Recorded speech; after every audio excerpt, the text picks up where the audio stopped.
نظرة عليه عيون نوايا بحثك من غير ما تعطيه اللي قالك ما تنجمش يقولو غدوة عينيك وفيه قلوب تخرج في الوهج.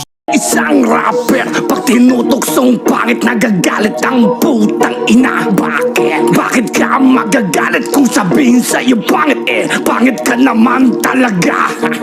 Pangit na ang mukha, pangit pa ang ugali. Hindi ka pa ba nagtataka? Oo nga, paano ka nagustuhan ng syota mo kung lahat ng kapangitan ay nasa iyo na? Tang ina, champion daw ang nais, titulo ang hanap. Jowa mo panalo, pero talo na hanap. Hindi mo ba mahalata sa iyong kasintahan? Sinasabihan ka pangit sa maganda paraan. So ano to? Pera kahit talo itsura, talo na. Basta panalo siya sa bulsa, bonus na ang fame at sikat na name. Naka-aim siya sa kanyang game dahil sa pogi kagad. Puta pasalamat ka itipaldo, kahit kamukha mo si Rene na nagpakaldo.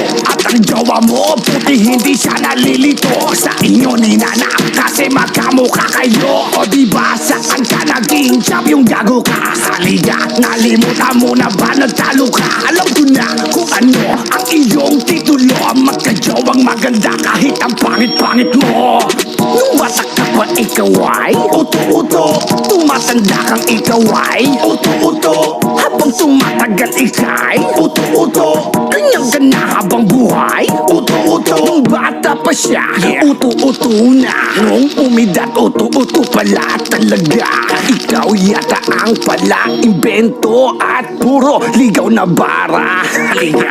Asintado daw siya pero dalawang bala ang kanyang pinakawalan. Bakit? Mas asintado ako kasi isang bala kulang, apat agad ang tinamaan. Ayaw daw namin makipag-unite, tanga ka ang corny mo. Kung ayaw namin bakit tinanggap namin sorry mo? At sa mga baguhang sumali sa larong ito, kusang loob sila para sa mga dugalo. At bilang ang target, bigla kayong sumabit. Di kayo binabanggit pero piling dawit. Hinuhugot daw si Six Threat, wow mali sa source ha.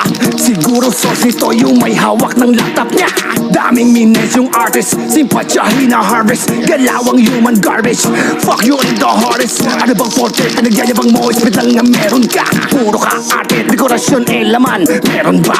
Mabilis ka lang pero hindi ka magaling. Makulit ka lang.